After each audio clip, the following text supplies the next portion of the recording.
Para a gente encerrar essas notícias policiais, o caso da morte de um homem por causa de uma dívida de R$ 1.800. Capítulo final desta novela da vida real.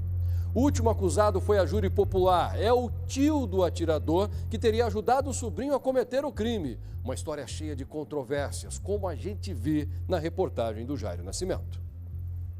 Aqui no bairro Sítio Cercado, um homem é assassinado com 5 tiros na cabeça.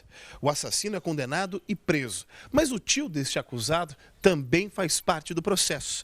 Será que este homem vai ser considerado inocente ou culpado? Esta é mais uma história de júri popular. Voltamos no tempo para o dia 6 de maio de 2012, aqui no bairro Sítio Cercado, na rua Desembargador João José Arruda Júnior. Foi bem aqui que um homem, Claudinei Fernandes, de 41 anos, levou 1, 2, 3, 4, 5 tiros na cabeça. Um 6º tiro no braço. O motivo deste homicídio foi um valor de R$ 1.800. Muitas pessoas podem pensar, foi por causa de drogas? Foi algum acerto com a agiota? Nada disso. Foi por conta de um trabalho. Claudinei estava trabalhando com empreiteira, com uma obra, e contratou vários profissionais. Um deles, o Johnny, morava aqui na região. Pedreiro, bom trabalhador, bom profissional. Ele cobrou o valor de R$ 1.800 para fazer aquele serviço. O Johnny aceitou e tudo foi realizado, menos o pagamento. Aí o Johnny tentou por diversas vezes receber aquilo que ele era de direito.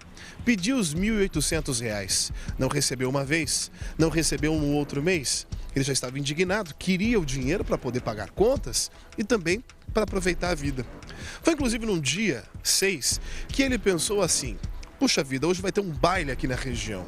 Eu vou pegar os meus parentes, o meu conhecido, e nós podemos ir para o baile, mas para que eu pague a conta, eu preciso receber aquele serviço que eu fiz há um certo tempo lá para o Claudinei. Eu vou cobrá-lo.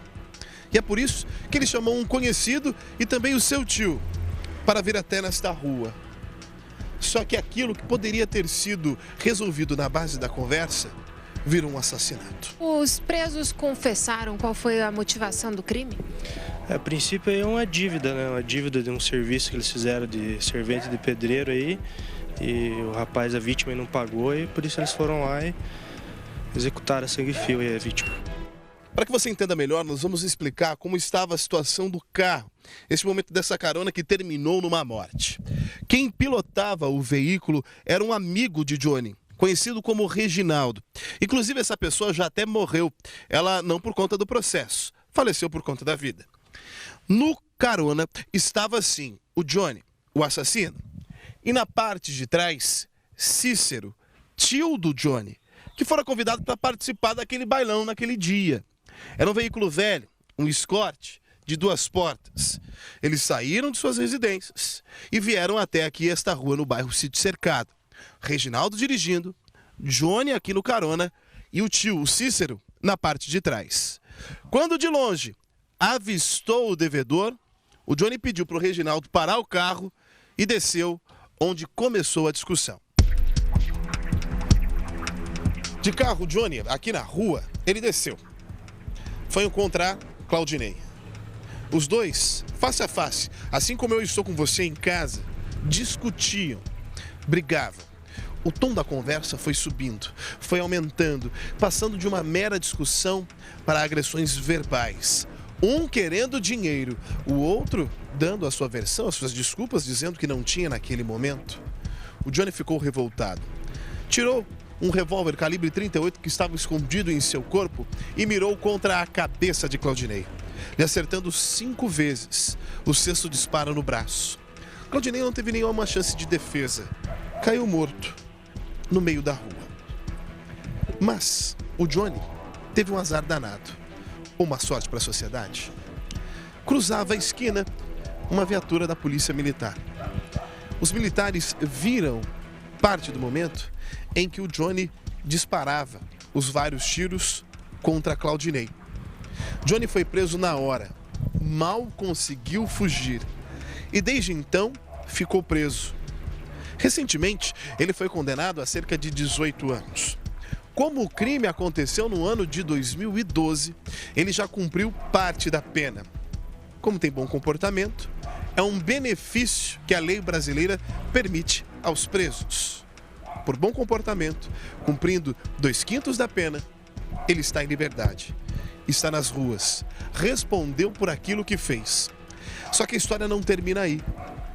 O Cícero, o tio do Johnny, também foi responsabilizado por homicídio qualificado. O Ministério Público alega que ele teria dado uma espécie de apoio moral e material. Encorajou o sobrinho a cometer o homicídio e ainda estaria no carro dando apoio para isso. Esta versão está sendo desmentida pela defesa do tio, pela defesa do Cícero. Eles dizem que o Cícero acabou entrando numa fria. Ele só queria ir no bailão com o sobrinho. Jamais participar de uma morte. Minha expectativa é de absolvição, porque essa acusação já é antiga e esse processo já sofreu até um aditamento, porque ele tinha uma falha técnica. Aí o Ministério Público resolveu, na primeira etapa, acusou ele como participação, que ele teria dado apoio moral ao réu, que já foi condenado, e depois recuou e entrou como um novo fato de que ele teria sido o autor dos disparos de arma de fogo. Mas isso é uma inverdade, porque os próprios policiais que deram voz de prisão ao acusado, que já foi condenado, viram que ele foi preso no momento palpitante, na hora que ele estava disparando os tiros contra a vítima. E o Cícero não tinha nada a ver com isso, estava no carro, nem sabia que o sobrinho ia ter essa atitude intempestiva. E agora chegou o dia dele prestar conta à sociedade. Tá bom, você viu a reportagem aí, eu sempre gosto que a justiça seja feita. O Jair Nascimento, ele foi lá, trouxe os detalhes e agora eu tenho o resultado do júri para você, tá? Como o advogado disse, chegou a hora do cliente dele prestar contas à sociedade. Apesar do esforço da defesa, o Cícero Gonçalves dos Santos foi condenado pelo Tribunal do Júri a 18 anos de prisão, graças a Deus.